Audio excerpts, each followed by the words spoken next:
All right, now this is quotations part two. So following on from the last video that I just posted there, second thing I want to point out to you is that you need to try to make the quotation fit your writing. And that means that because you are the boss of your essay, and I want to reinforce that when you write an essay, you are the authority. You're trying to convince me of something.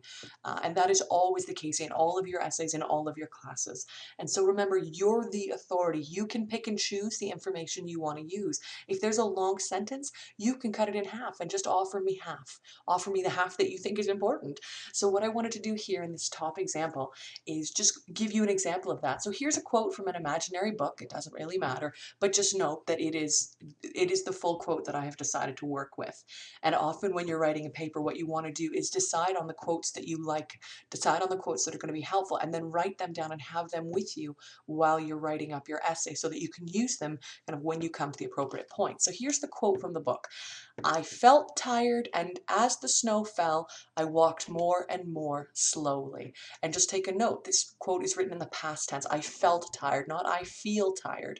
And I walked, not I walk. So we're reading a book in the past tense, and something we're going to talk about, but just a good note to have. Always when you're writing in an essay, you want to write in the present tense. You want to write and make it seem as if the thing happening in the story is happening right now. So when you're dealing with a quote that's written in the past tense, what you want to try to do is put it into the present tense. And one example of this, and this is what I do here, is I picked words that already were in the present tense. So I didn't have to do any of that. I didn't have to worry about that.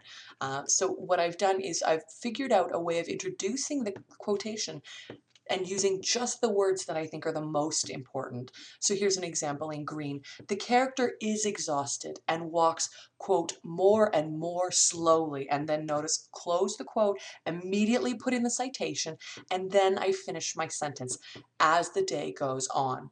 Okay, so just remember that the quote can be dropped into the middle of a sentence. Often when we give examples, we show them at the end, but it can be dropped into anywhere in a sentence. It's not incorrect to put it anywhere you like.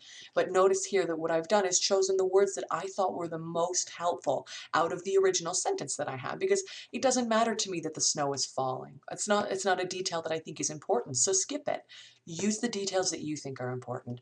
Here's the second one, and this is the kind of the negative example. The character is exhausted and, quote, I walked more and more slowly. Finish the citation as the day goes on. And the problem here, there's a couple of things that are awkward, but we're talking about the character, and all of a sudden we have the character, I, that's the voice of the author or voice of the character, telling me something. So that's awkward.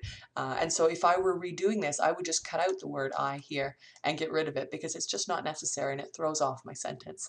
Also, we have the verb walked, and that's in the past tense. And again, we want to try to always write in the present tense. So I just cut that out in the first example. I just see how I changed from walked to walks. So that it's easier, so that I don't have to do any work.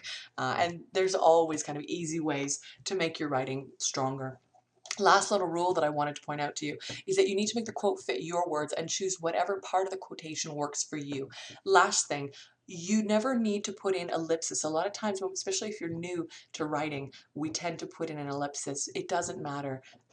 As long as you put quotation marks around the quotation and you introduce the quotation into the sentence correctly, ellipses don't matter, so don't worry about those. The last thing I wanted to show you is paraphrasing. The easiest way to explain paraphrasing, it's simply when you restate the information in your own words, completely in your own words. So here's an example, and I've just made up this story. They had always been an odd family, and no one in the town knew the parents or the son very well. The father worked at the local mine, but didn't join the local softball team or drink with the other men in the weekends down at the sports bar. The mother was only ever seen hanging clothes on the clothesline on sunny days, and did the grocery shopping at times when the store was more or less empty. The son was in school, but as the quietest kid in his grade, he never made much of an impression on anyone. And then, of course, I have my correct citation. So just take a look at the paraphrase. The paraphrase in green is the one that's correct. The family is isolated from other citizens of the town, and the mother, father, and son avoid getting involved in social activities. The father avoids being involved with the local sports, while the mother avoids meeting with other women at the grocery store. So you can see there, what I'm doing is I'm using my own words to describe this. Whereas that down here, I've got several words. The odd family, didn't join the softball team, drink with the other men, only ever seen doing laundry. Those are all direct quotes, so you want to avoid that when you can.